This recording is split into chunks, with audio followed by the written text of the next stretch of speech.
And we left at 6 o'clock, and we went to Jabat, and we walked in Jabat to Tirkadamba. And then we came home, and I had Balaram Baba cook an Ekadashi feast. So we took an Ekadashi feast on Ram Navami for Lord Ram's birthday and for Shivaram Swami's birthday. Ram and Shivaram. And then that night we had kirtan over here. Oh, yeah, and the kirtan that night, we had a downpour about 5 o'clock.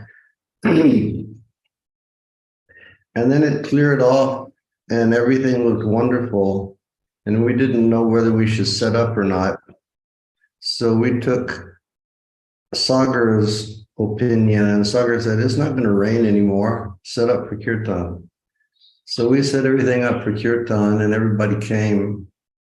And then sort of like 10 minutes after the kirtan began, the downpour, or the rain started.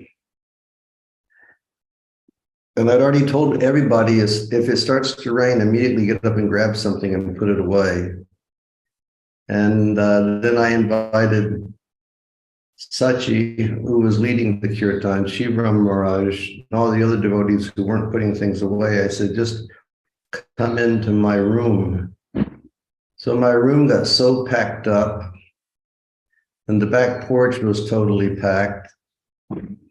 And my computer room here was totally packed, and I couldn't get in. So I was just sitting over in the other room listening to the kirtan going on. And the night before, we did a kirtan in Delhi for the celebration of the 25th anniversary of the temple opening. And they had a kirtan mela.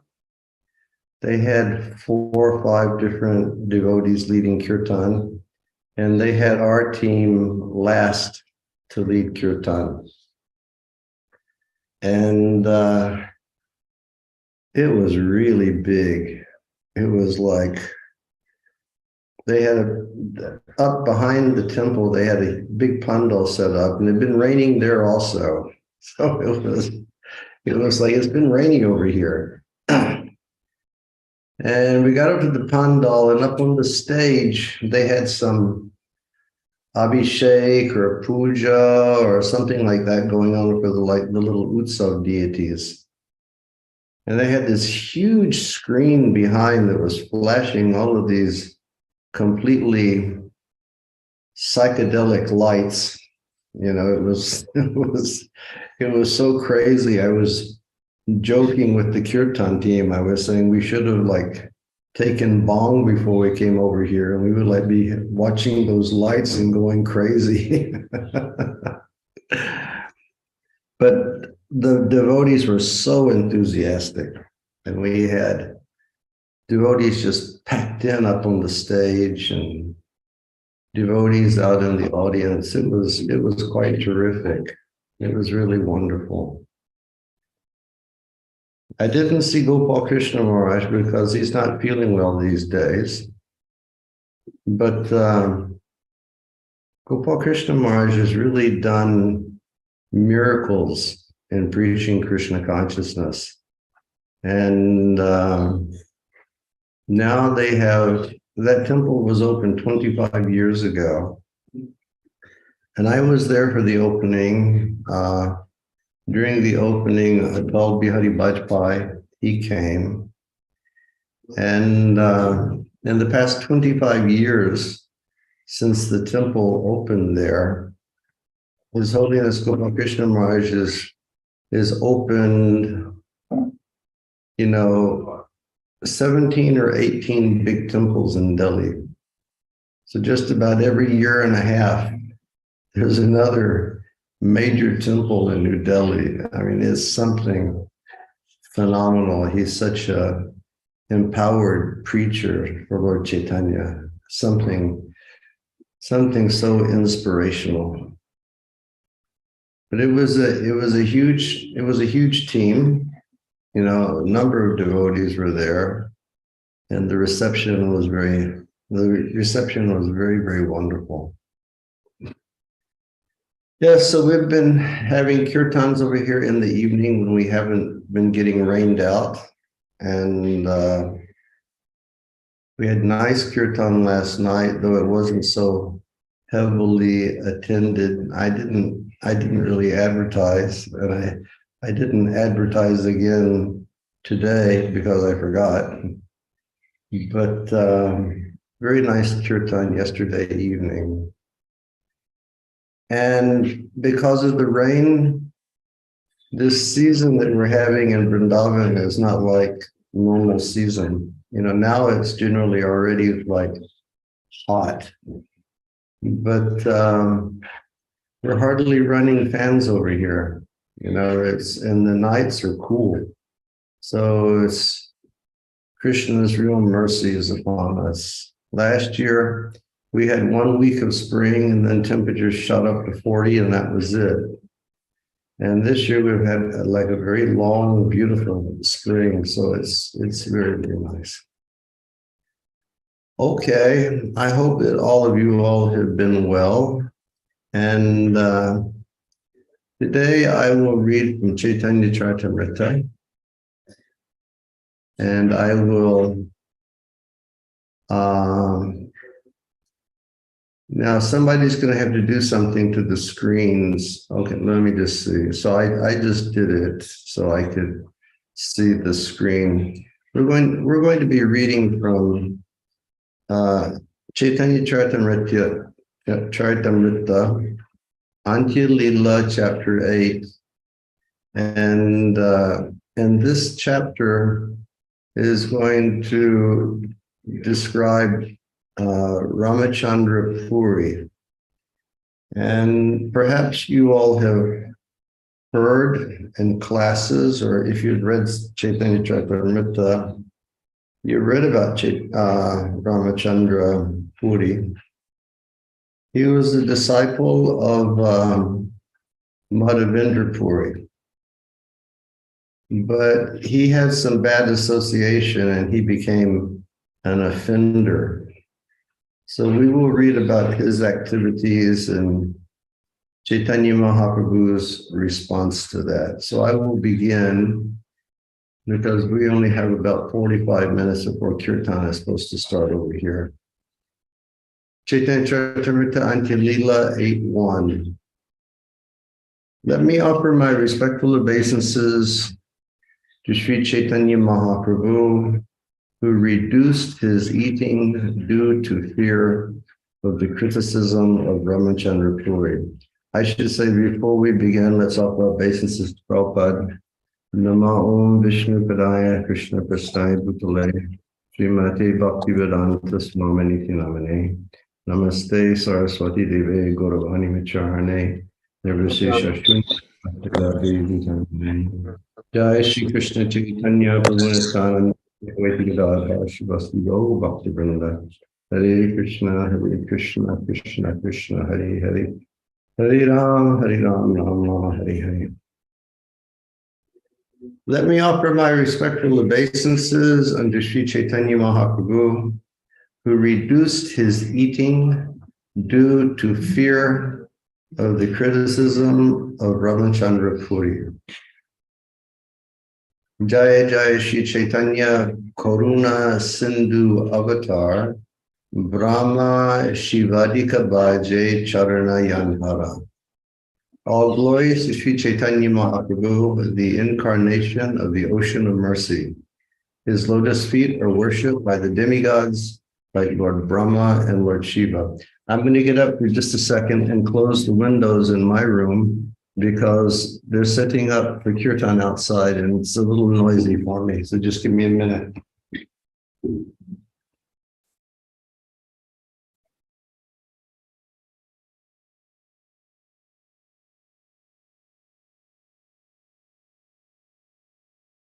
That's where we'll be. Okay.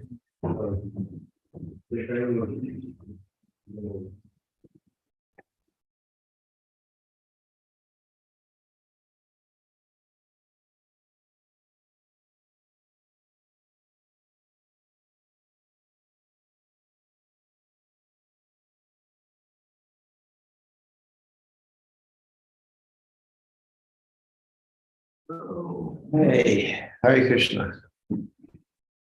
All glories to Sri Chaitanya Mahaprabhu, the incarnation of the ocean of mercy. His lotus feet are worshipped by demigods like Lord Brahma and Lord Shiva. All glories to Nityananda Prabhu, the greatest of mendicants, who bound the entire world with a knot of ecstatic love for God. Those are nice descriptions. In the last verse, Kaviraj Goswami said that Chaitanya Mahaprabhu is the incarnation of the ocean of mercy. And here it says that Nitai is the greatest of all mendicants, and he bound the entire world with a knot of ecstatic love for Krishna. Hey, Chaitanya Mahaprabhu, we've repeated so many times from the Mangalacharanam that verse where it says that he came to give what no one ever gave before, which is the mellow taste of his love. And then he charged Nitai to go to Bengal and to preach. And so he went and he just tied the entire world up with a knot of ecstatic love. Jaya Jaya Advaita Ishwara Avatara Krishna Avatari Koila Jagat Nishtara. All glories to Advaita Prabhu, the incarnation of the Supreme Personality of Godhead. He induced Krishna to descend and thus delivered the entire world. So again, Advaita is the incarnation of, joint incarnation of Sadashiva and Mahavishnu. And as Sadashiva, he was Shiva living on his planet in the spiritual world in Vaikuntha, and feeling too much lamentation for the distress that the people of Kali would be undertaking. So he sat in tapasya for the benefit of us fallen souls in Kali. And after performance of his tapasya, then the Lord came, Mahavishnu came and embraced him. And so then that combined form became Harihara. And that form of Harihara incarnated as Advaita. And then Advaita impelled the Lord to come and save the people in this world. All glories to all the devotees headed by Srivas Thakur. Sri Chaitanya Mahaprabhu is their life and soul. Thus, Sri Chaitanya Mahaprabhu at Jagannath Puri performed his various pastimes with his devotees in the waves of love for Krishna.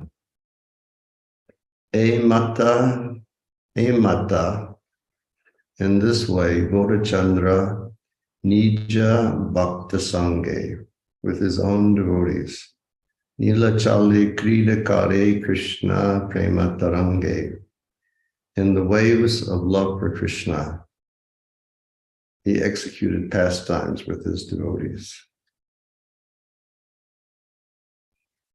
Then a sannyasi named Ramachandra Puri Goswami came to see Paramananda Puri and Sri Chaitanya Mahaprabhu. Paramananda Puri offered respects at the feet of Ramachandra Puri, and Ramachandra Puri strongly embraced him. Because Ramachandra Puri was a disciple of Madhavendra Puri, both Paramananda Puri and Sri Chaitanya Mahaprabhu offered him respectful obeisances.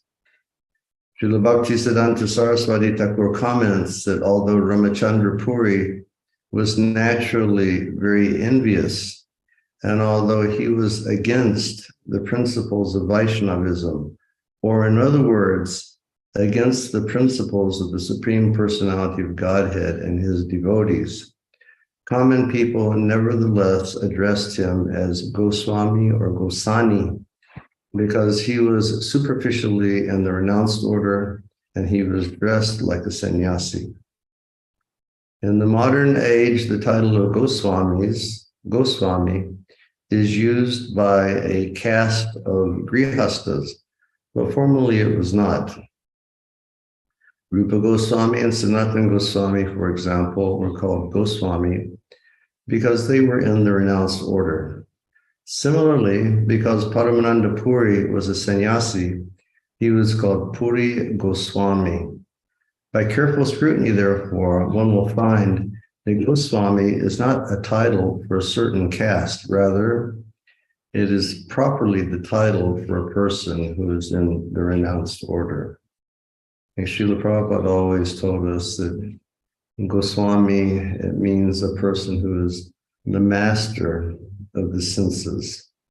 And Prabhupada charged all of us, regardless of what our ashram may be, that we're meant to become the master of our senses.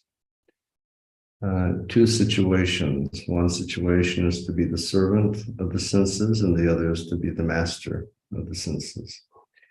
And being the servant of the senses only creates unlimited tribulation for the living being. Whereas if one keeps the senses tightly controlled and keeps the mind tightly controlled, then one can focus on devotional service and attain the lotus feet of Krishna. Sri Chaitanya Mahaprabhu also offered obeisances unto Ramachandra Puri, who then embraced him and thus remembered Krishna.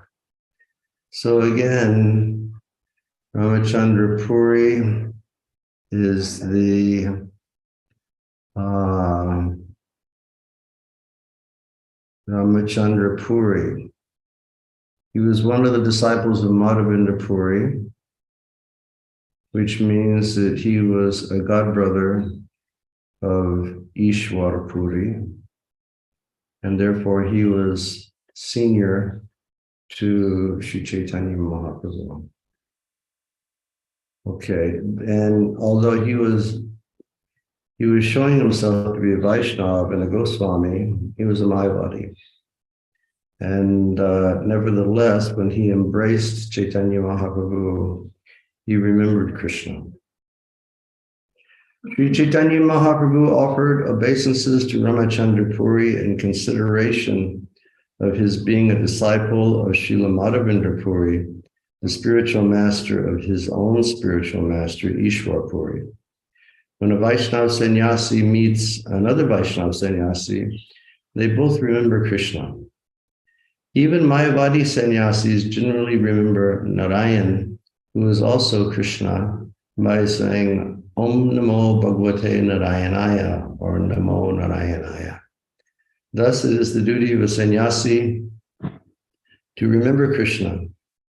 According to Smriti Shastra, a sannyasi does not offer obeisances or blessings to anyone. It is said, sannyasi nirashir nirnamaskriya. The sannyasi should not offer anyone blessings or obeisances.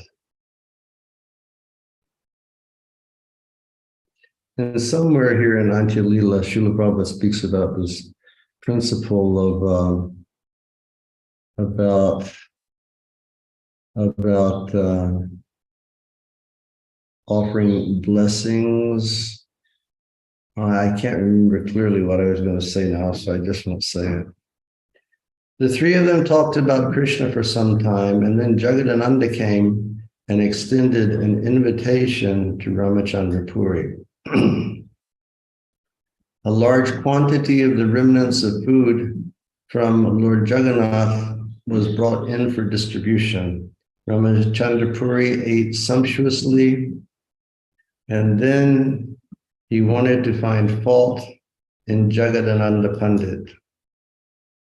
After finishing the meal, Ramachandra Puri requested, "My dear Jagadananda, please listen. You eat the food that is left."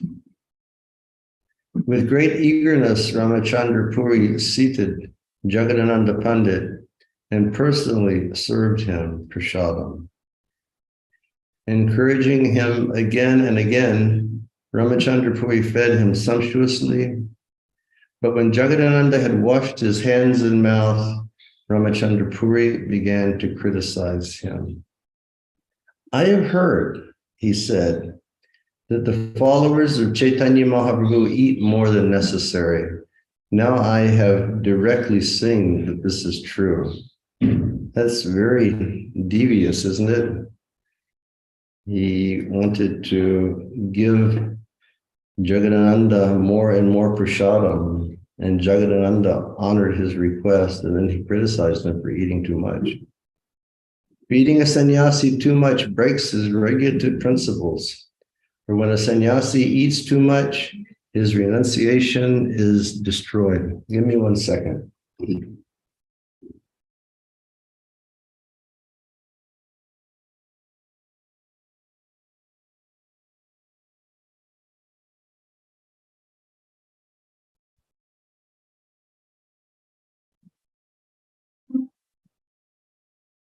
The characteristic of Ramachandra Puri was that he would first induce someone to eat more than necessary, and then he would criticize the same person.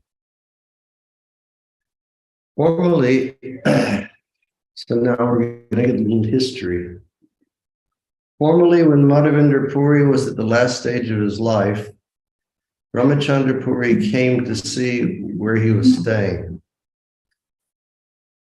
Madhavendra Puri was chanting the holy names of Krishna, and sometimes he would cry, "Oh my Lord, I did not get shelter at Mathura."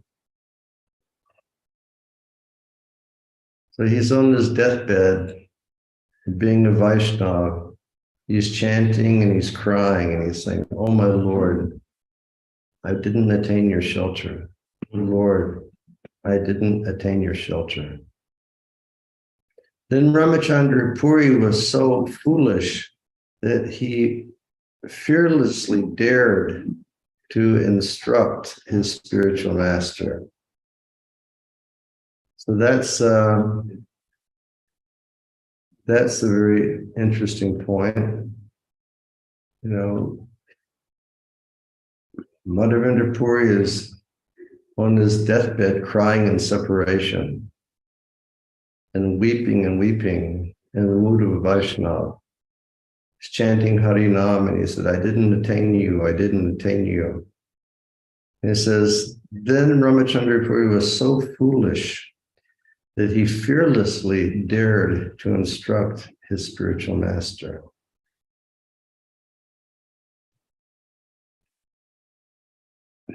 That's not a good position to be in. Starting to instruct the spiritual master. Sometimes, the spiritual masters may request some guidance or some perspective on some managerial situation. But here, Ramachandra Puri is going to, dare to instruct his spiritual master in a very bad way. You have to give me 1 second because the monkeys who are humans are playing too much in my front yard, so I have to tell them to stop because it's a distraction. उसका black पे लगेगा या फिर grey?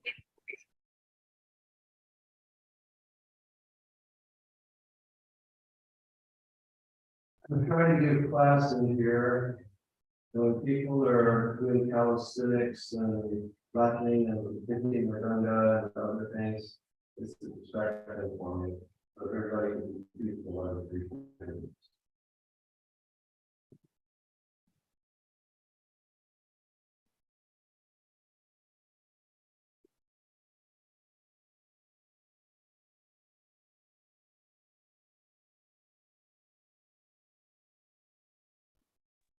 I'm sure that you've all heard that Srila Prabhupada said the best position for us all is to always remain a fool in front of our spiritual masters.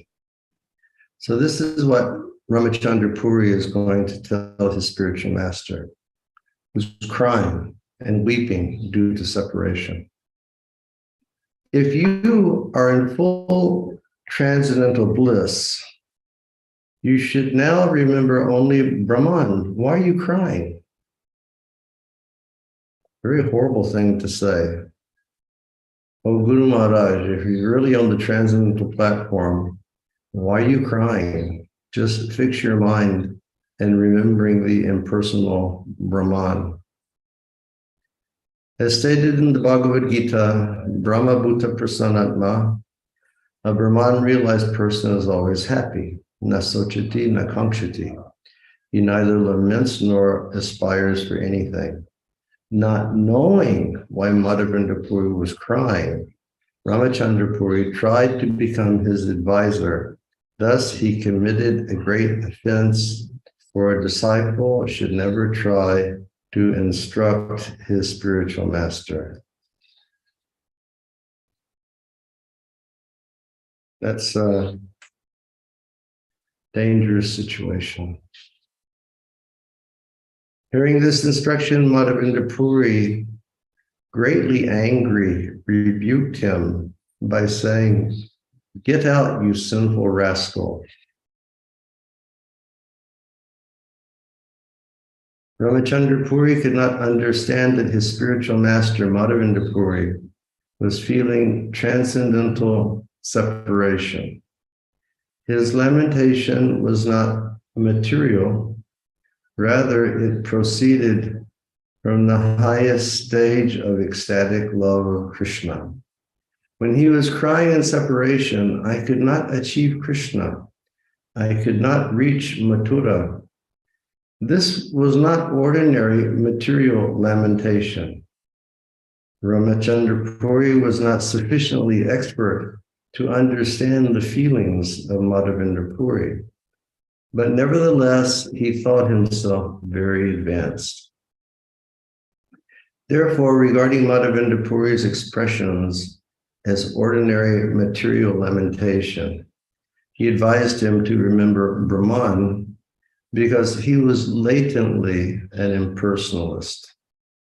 Madhavendra Puri understood Ramachandra Puri's position as a great fool, and therefore he immediately rebuked him. Such a reprimand from the spiritual master is certainly meant for the betterment of the disciple. You know, Lord Krishna Maharaj, Srila Prabhupada, he told the story about how he was one time listening to his spiritual master speak, and he was sitting next to a very old man, and the old man couldn't understand something that Srila Bhaktisiddhanta had said, so he turned to Srila Prabhupada and he said, "What did he say?" And then Prabhupada turned to the old man and he told him, you know, what he had said.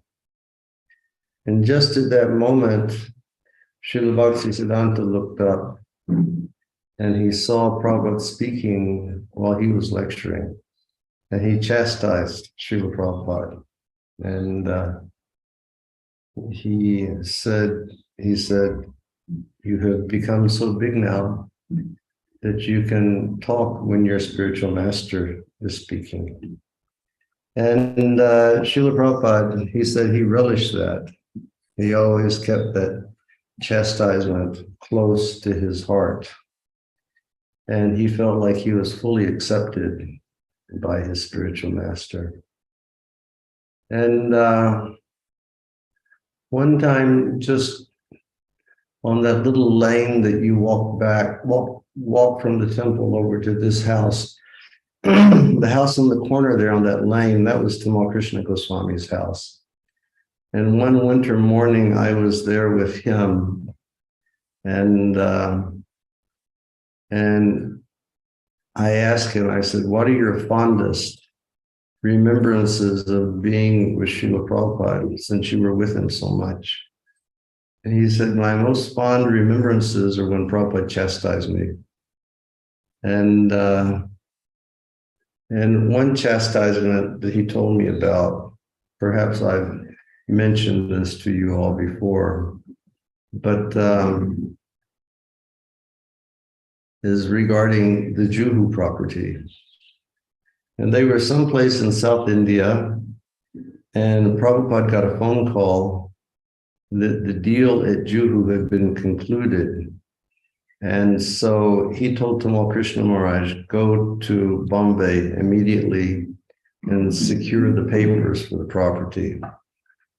And by the time Tamal Krishna Maharaj reached Bombay, the previous owner of the property, Mr. Nair, he had bribed ISKCON's advocate. And when Tamal Krishna Maharaj came for the papers, ISKCON's advocate told Tamal Krishna Maharaj, he said, this deal is very, very bad. You should cancel this contract immediately. And I guess this is after Mr. Nair had taken some sufficient amount of money. He said, you should cancel this contract immediately. You know, and because Tamal Krishna Maharaj, he had faith in who he thought was an honest advocate, he canceled the contract. And then later, Srila Prabhupada, he phoned and he said, so you've got the papers? And he said, no, Prabhupada, I canceled the deal. And when Prabhupada heard that, Tamal Krishna Maharaj said, Prabhupada, just on the other end of the phone, he said there was silence. And then Prabhupada said, you did not cancel the deal. And Tamal Krishna Maharaj said, no, Prabhupada, I canceled the deal. Prabhupada said, you did not cancel the deal. And Tamal Krishna Maharaj said, no, Srila Prabhupada, I canceled the deal. And so then Prabhupada just hung up the phone on Tamal Krishna Maharaj, and he came to Bombay immediately, and Prabhupada learned the whole story. And at that time, Prabhupada was giving darshan to all of the nice aristocratic gentlemen of Bombay every afternoon. And Tamal told me that he would be sitting in darshan with Prabhupada with all these nice, old generation Bombay wealthy Indians. And he said for 2 or 3 days, Prabhupada would introduce Tamal Krishna Maharaj. He said, this is Tamal Krishna Maharaj. He is my servant. He thinks that he's a very intelligent man, but actually he is just a great fool. And Tamal said that it stung when Prabhupada was saying it, but he just relished being chastised, and he held it so closely to his heart. So here we have Madhavendra Puri chastising Ramachandra, and he's saying, get out, you sinful rascal, which must be kind of a very terrible thing. Your spiritual master is laying on his deathbed, and you say something to him, and he looks up and sees you, and he says, get out of here, I don't want to see your face. In text number 23, he says, O my Lord Kṛṣṇa, I could not reach you, nor could I reach your abode, Mathura. I am dying in my unhappiness, and now this rascal has come to give me more pain. It's like, just making the situation more terrible. Now this rascal has come to give me more pain. And then, on his deathbed, he looks at his disciple and he says, don't show your face to me. Go anywhere else you like, if I die seeing your face, I shall not achieve the destination of my life. What a powerful statement he made. Don't show your face to me. Go any place else, any place at all. But if I die seeing your face, I will never achieve the destination of my life. I am dying without achieving the shelter of Krishna, and therefore I am greatly unhappy.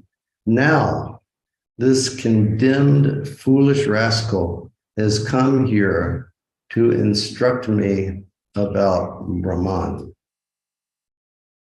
Ramachandra Puri was thus denounced by Madhavendra Puri.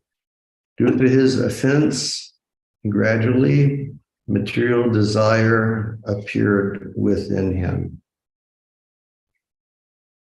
Purport by Srila Prabhupada. The word vasana, material desires, refers to dry speculative knowledge. Such speculative knowledge is only material. As confirmed in the Srimad Bhagavatam, a person without devotional service who simply wants to know things gains only dry speculative knowledge, but no spiritual benefit. And this is confirmed in the Bhakti Sandarbha. Even though one is liberated in this life, if one offends the Supreme Personality of Godhead, he falls down in the midst of material desires, of which dry speculation without spiritual realization is one. And in his Laghu Toshani commentary on the Srimad Bhagavatam, Diva Goswami says, even if a person is liberated in this life, he becomes addicted to material desires because of offenses to the Supreme Personality of Godhead. A similar quotation from one of the Puranas also appears in the Vishnu Bhakti Chandrodaya. Even liberated souls sometimes fall down to material desires, but those who fully engage in devotional service to the Supreme Personality of Godhead are not affected by such desires. These are references from authoritative scriptures. If one becomes an offender to his spiritual master or to the Supreme Personality of Godhead, he falls down to the material platform to merely speculate. So, my dear devotees, we should be very careful about this business of aparad, Vaishnava aparad, Guru aparad, offending the Supreme Personality of Godhead. Because if we do that, we will fall down from our spiritual position and we'll simply become dry speculators.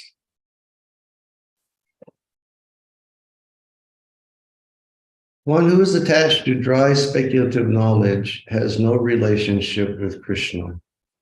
His occupation is criticizing Vaishnavas. Thus, he is situated in criticism. Let's not be like this. Let us try to advance in Krishna consciousness. We've heard so many times there's the Kanishta position of devotional service, is the Madhyam position of devotional service, and the Uttama position of bhakti. And we should try our best to rise up to being Madhyam Adhikaris, but not remain in the Kanishta position. And if we look at ISKCON, I mean, ISKCON is such a huge society all over the world. And with the grace of Sri Chaitanya Mahaprabhu and with the grace of Srila Prabhupada, there are undoubtedly many highly advanced Vaishnavas who are members of this society. But it's such a vast society and so many new people coming all the time. There are many Kanishtas also. And I often see that with this Kanishta mentality, there is this tendency to criticize others. Regardless of what a person may be doing, a person may be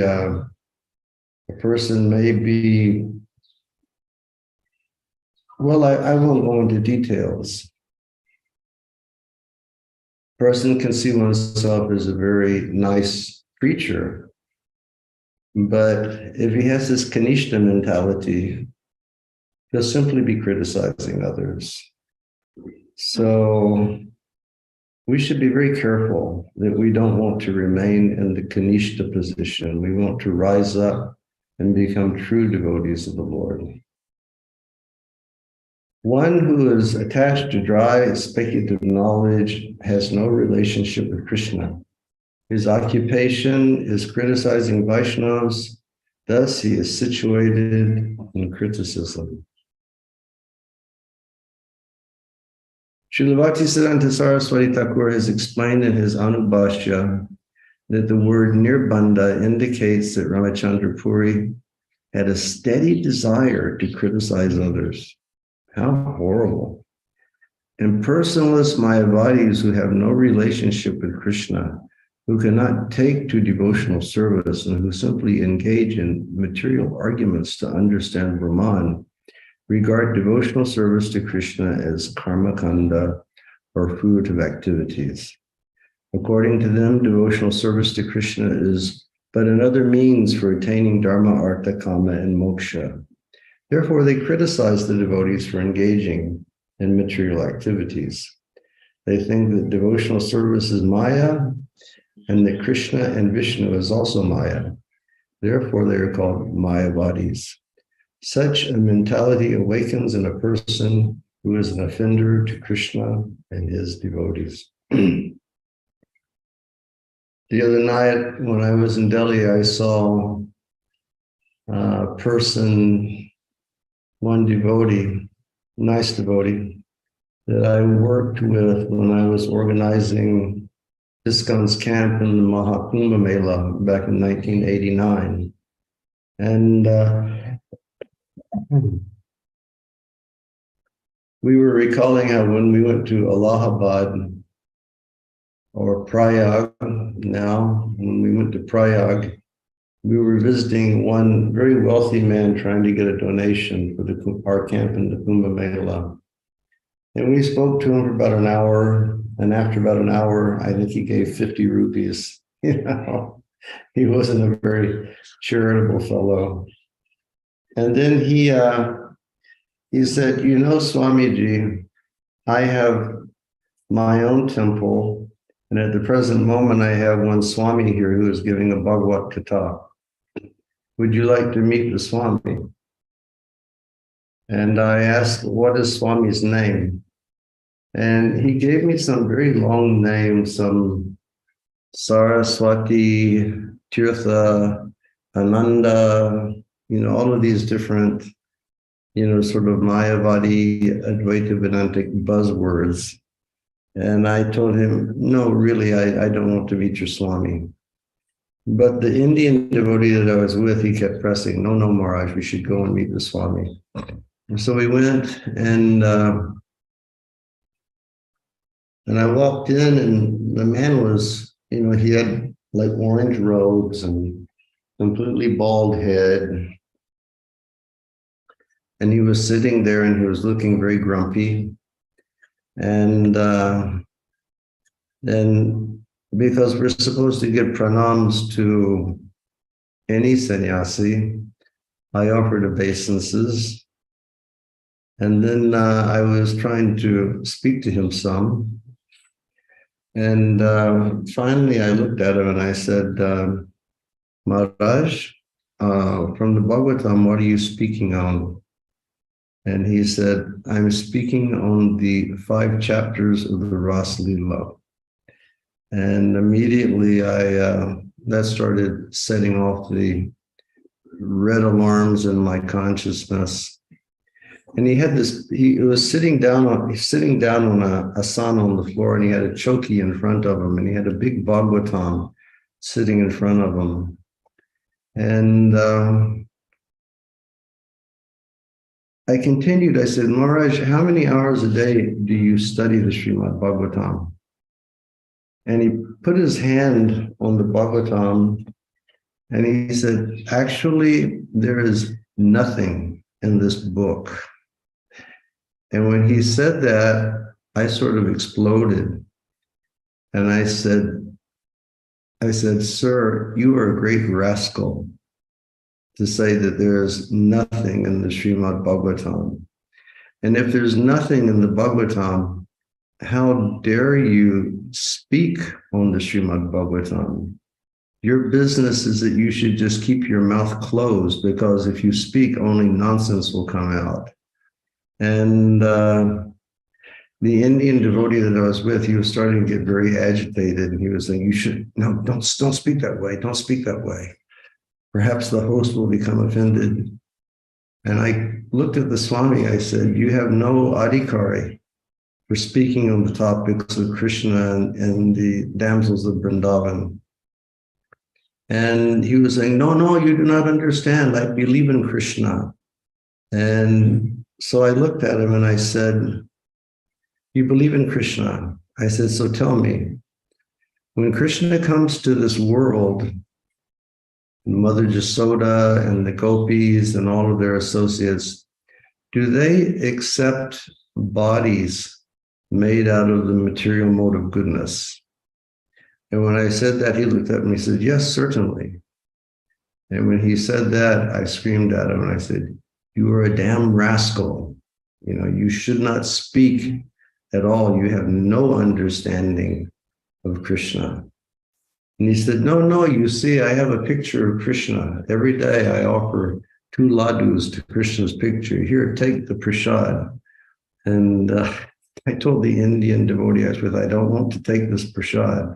He said, no, take it so they won't be offended. And then we took the prasad and we left, and then we put it in the gutter. But here it says, they think that devotional service to Krishna is Maya, and they think that Krishna and Vishnu is also Maya. They think that when they come here, they're Brahman, but when they come here, they accept bodies made out of, the finest quality of material nature, the material mode of goodness. But because they think that way, they're called Maya bodies. And Prabhupada says that this mentality arises in people who are offenders to Krishna and his devotees. Ishwar Puri, the spiritual master Sri Chaitanya Mahaprabhu, performed service to Madhavinda Puri, cleansing up his stool and urine with his own hand. So, when Madhavinda Puri was quite infirm, Ishwar Puri used to stay and take care of him and not question anything, clean the stool, clean the urine. Ishwar Puri was always chanting the holy name and pastimes of Lord Kṛṣṇa for Madhavinda Puri to hear. And this way, he helped Madhavinda Puri remember the holy name and pastimes of Lord Kṛṣṇa at the time of death.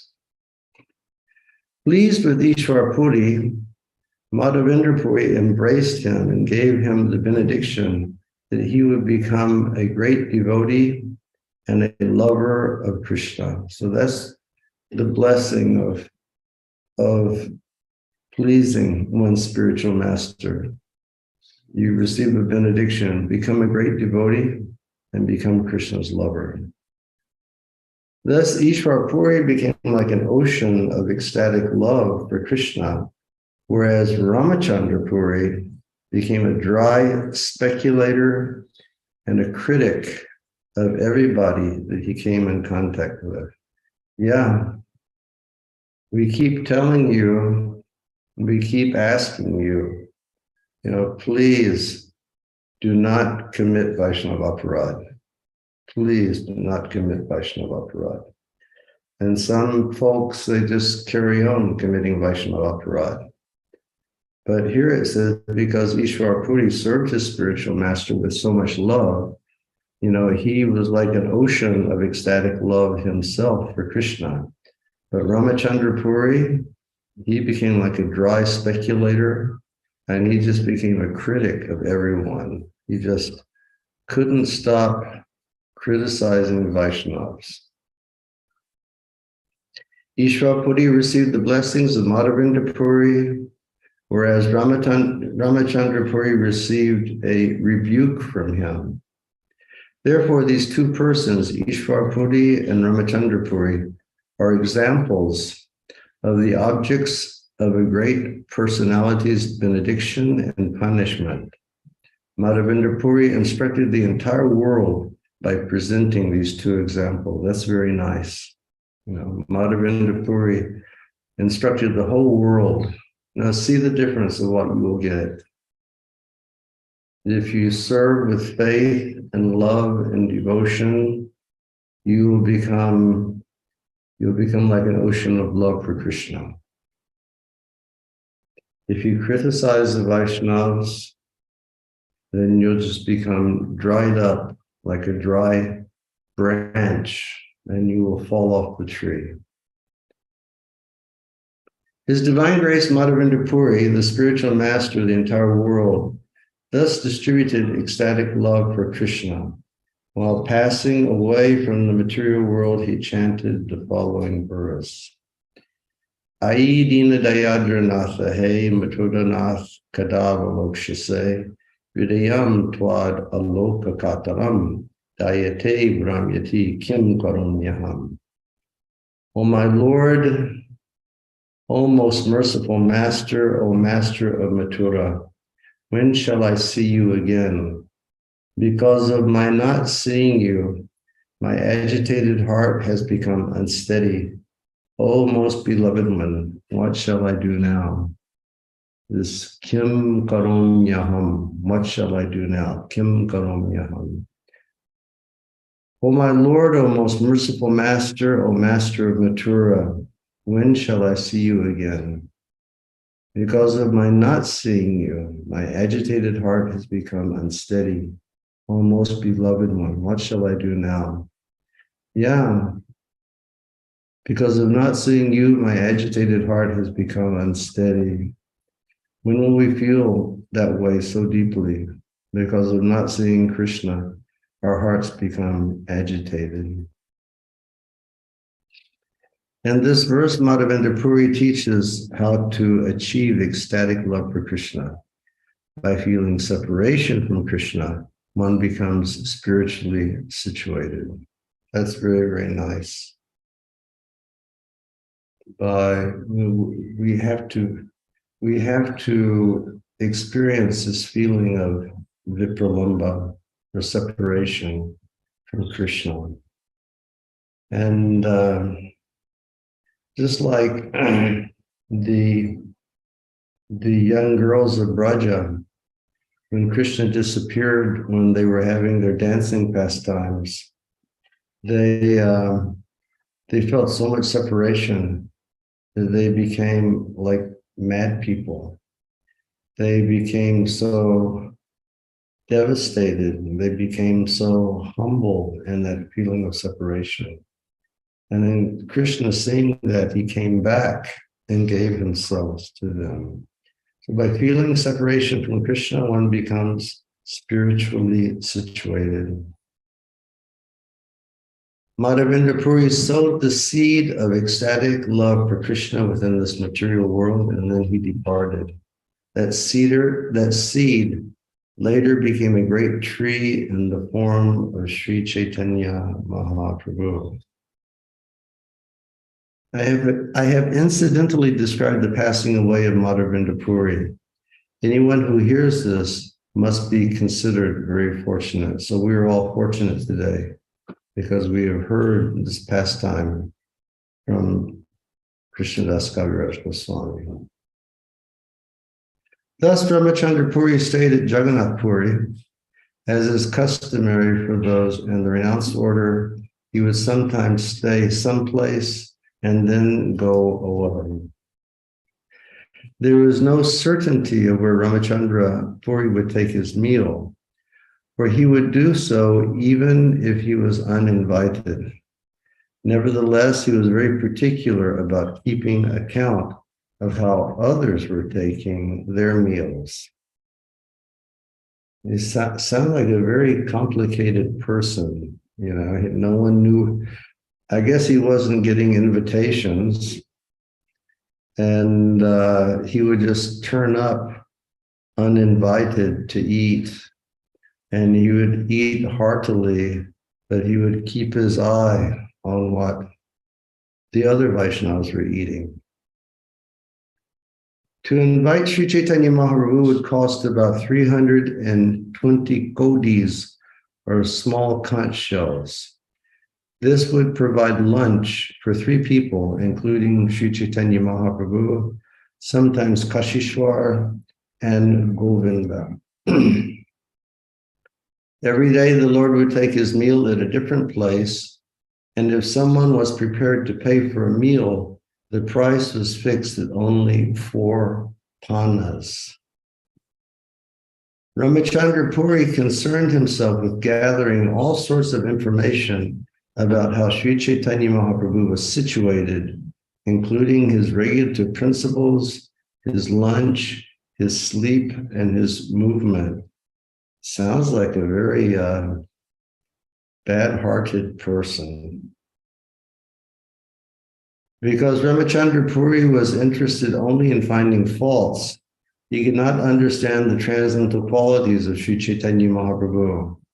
His only concern was finding faults, but still he could not find any. So he was like, you know, really had hope that he was going to catch Lord Chaitanya out on something, but he couldn't find any faults in the Lord.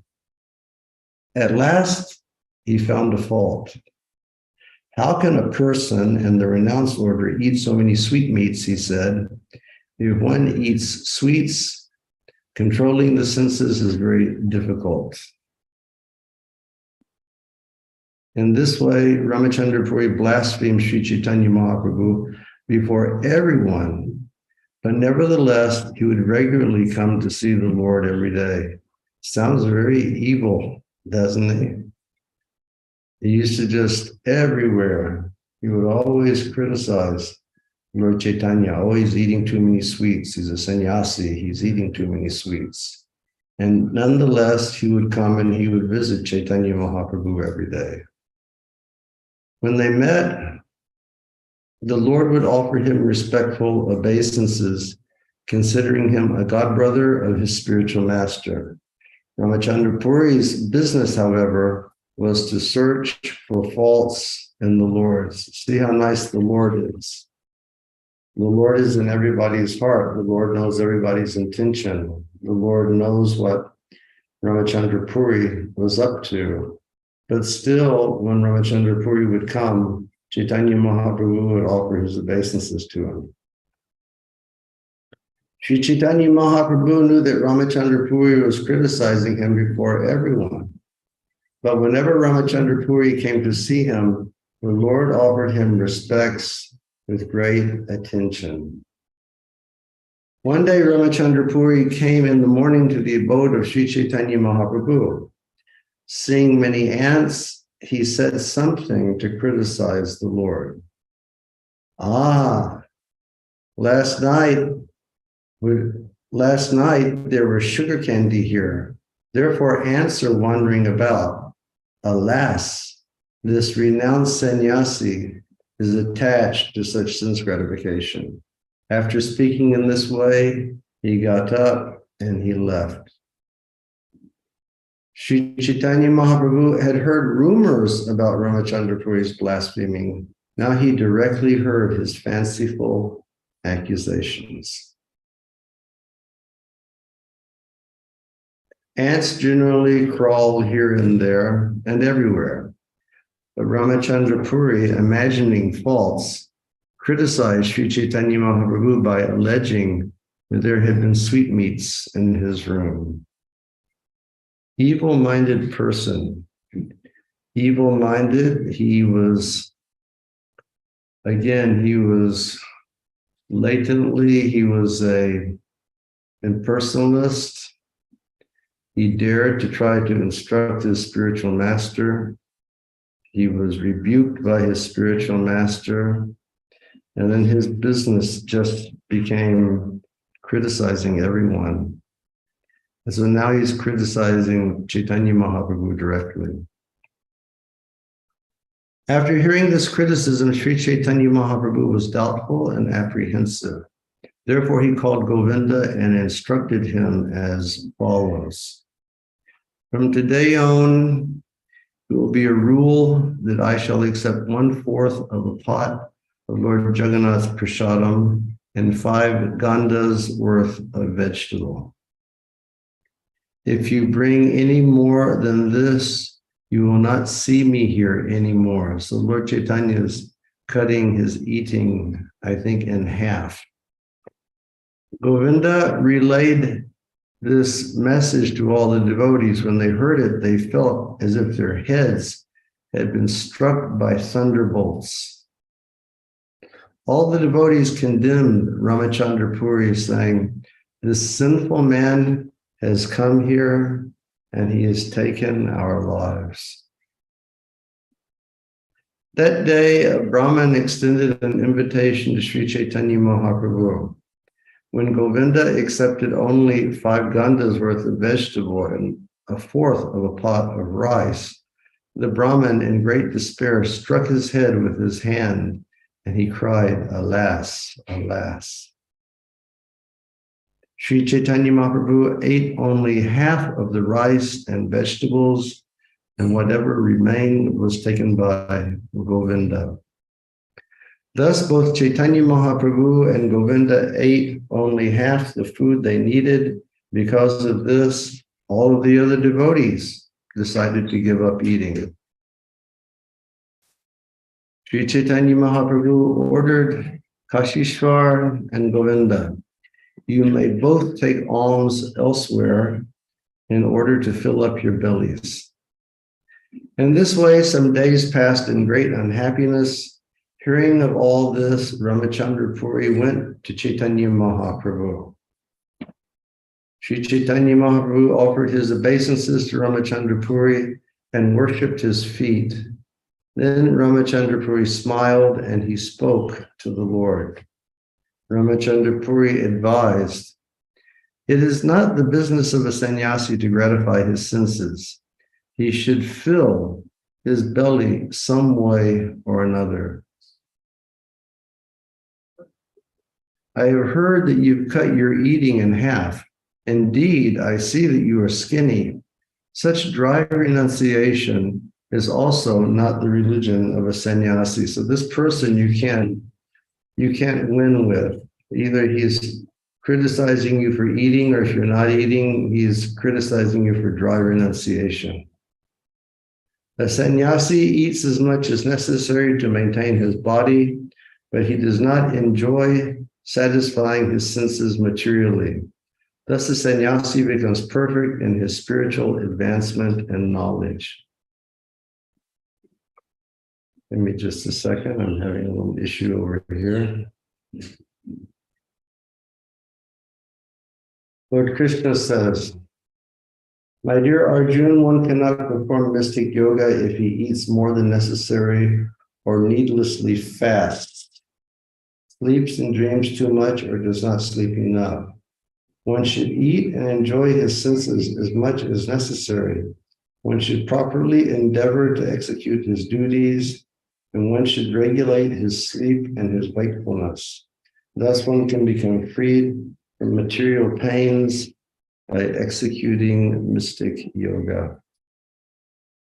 Sri Chaitanya Mahaprabhu then humbly submitted, "I am just like an ignorant boy, and I am like your disciple.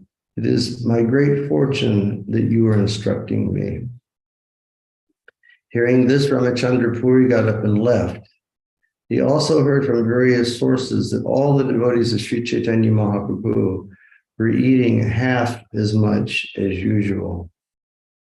The next day, Paramananda Puri and other devotees approached Sri Chaitanya Mahaprabhu with great humility and submission. Paramananda Puri said, "My godbrother Ramachandra Puri is by nature a bad critic. If you give up eating because of his words, what will be the profit?" It is the nature of Ramachandra Puri that he first lets one eat as much as desired, and if one does not eat more than necessary, with great attention, he makes him eat more. In this way, he induces one to eat more than necessary, and then he directly criticizes him, saying, "You eat so much. How much money do you have in your treasury?" There's no limit to the criticism of Ramachandra Puri. Also, by inducing sannyasis to eat so much, you spoil their religious principles. Therefore, I can understand that you have no advancement. Very bad person. Paramananda Puri says, "It is Ramachandra's Puri's business to inquire always about how others are eating and conducting their daily affairs." Let's not be like that, my dear devotees. Let's not be concerned about what the other Vaishnavas are eating and how they're conducting their daily affairs. Let's give great attention to our own Krishna consciousness and our own improvement in bhakti, but never fall into the state of criticizing Vaishnavas or spiritual masters, the Lord himself. The two kinds of activities rejected in the revealed scriptures constitute his daily activities. This is still Paramananda Puri speaking. Two kinds of activities rejected in the revealed scriptures constitute his daily affairs. One should see that because of the meeting of material nature and the living entity, the universe is acting uniformly. Thus, one should neither praise nor criticize the activities of others. So this is from the Srimad Bhagavatam. Everything is going on by the arrangement of nature. Therefore, one should not criticize or one should not praise. Of the two rules, Ramachandra Puri obeys the first by abandoning praise, but although he knows that the second is more prominent, he neglects it by criticizing others. We should never neglect to glorify the devotees of the Lord. We should never use the tongue for criticizing the Vaishnavas. Between the former rule and the latter is more important. So this is from logic. Glorify Vaishnavas.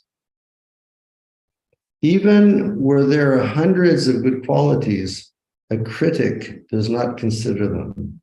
Rather, he attempts by some trick to point out a fault amongst all of those attributes.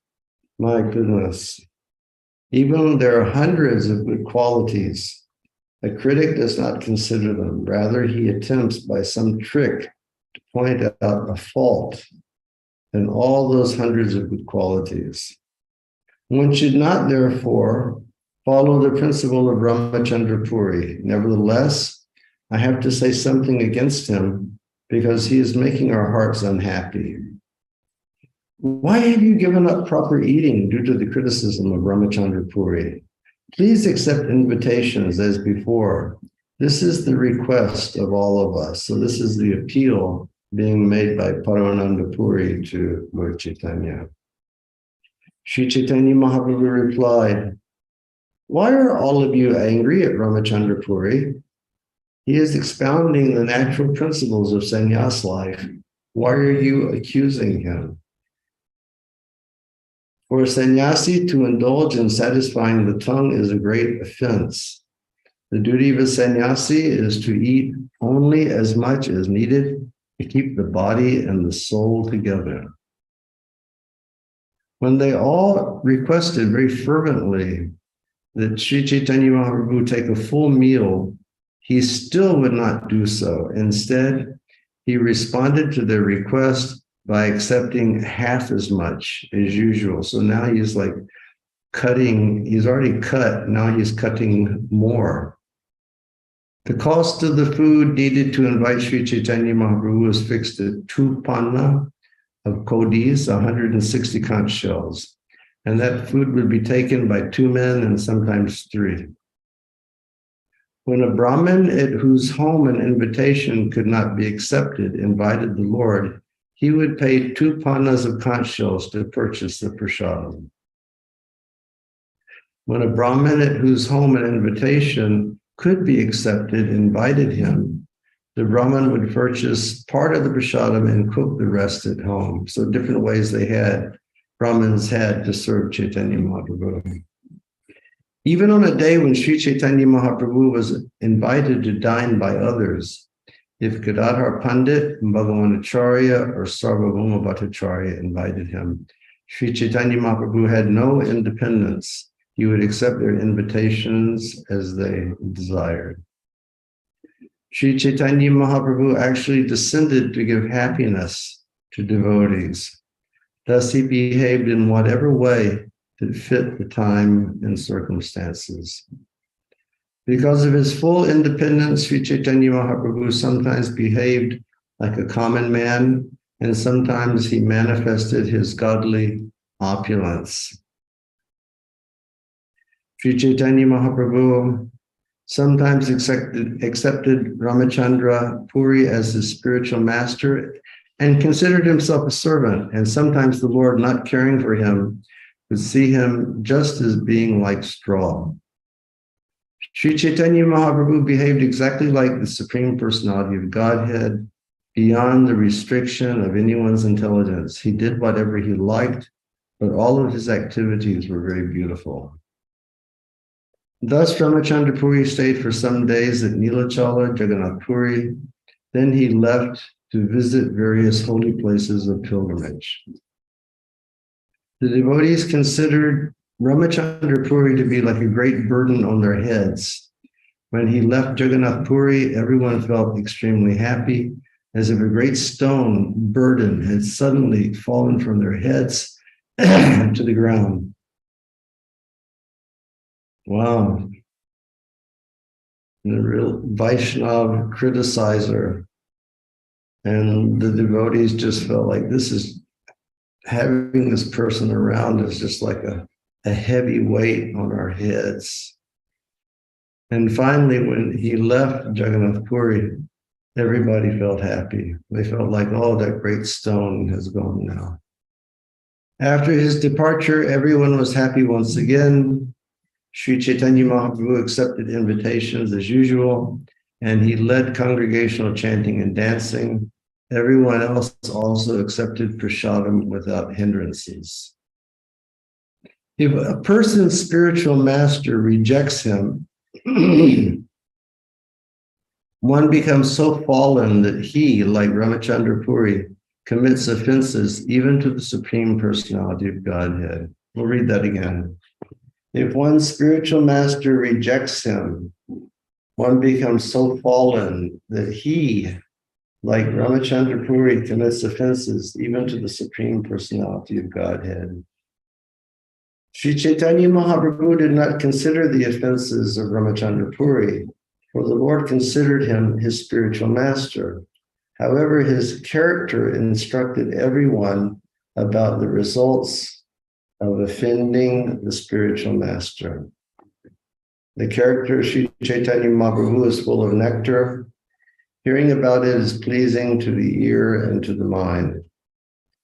I write about the character of Sri Chaitanya Mahaprabhu, O readers. Please hear with attention, for thus you will easily receive ecstatic love for the lotus feet of Sri Krishna. Praying at the lotus feet of Sri Rupa and Raghunath, always desiring their mercy, I, Krishna Das, narrate Sri Chaitanya Charitamrita following in their footsteps. Thus ends the Bhaktivedanta purports to the Sri Chaitanya Charitamrita until Leela, a chapter describing how the Lord reduced his eating in fear of the criticism of Ramachandra Puri. Dear devotees, let's all be very careful. Let's all be very, very careful. The Sri Chaitanya Mahaprabhu did not consider the offenses of Ramachandra Puri, for the Lord considered him his spiritual master, because he was the godbrother of Ishwar Puri, and one should see the godbrothers of the spiritual master on the same level as the spiritual master.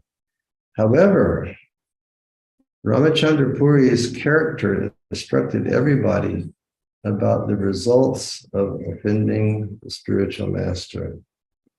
You know, they saw his nature and they could understand it's because he's an offender. Okay. Thank you all very much for coming together today. I should conclude now because a few people are starting to come in outside for kirtan. I pray that everybody stays well,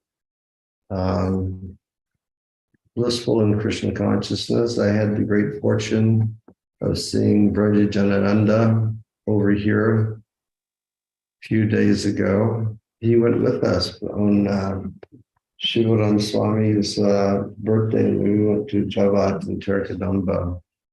And one of my nice disciples from England, Vilokananda, he's jumped down for a week, and he told me that he's going to be jumping over to Dubai also for 2 days on his way back to England in the next few days. So if any of you all see him, please be very kind and help him out in any way you possibly can.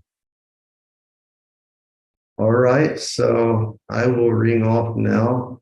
Thank you all very, very much for being here today. Take these instructions of Chaitanya Charitamrita to heart. Be very careful about this process of offending Vaishnavas, offending Krishna, and especially offending the spiritual master. In the early days here in Vrindavan, one of Srila Prabhupada's Western devotees, he was a Sanskritist, and he was increasing his learning of grammar or nyaya or one of the aspects of Sanskrit education. He was associating with Babajis outside of ISKCON.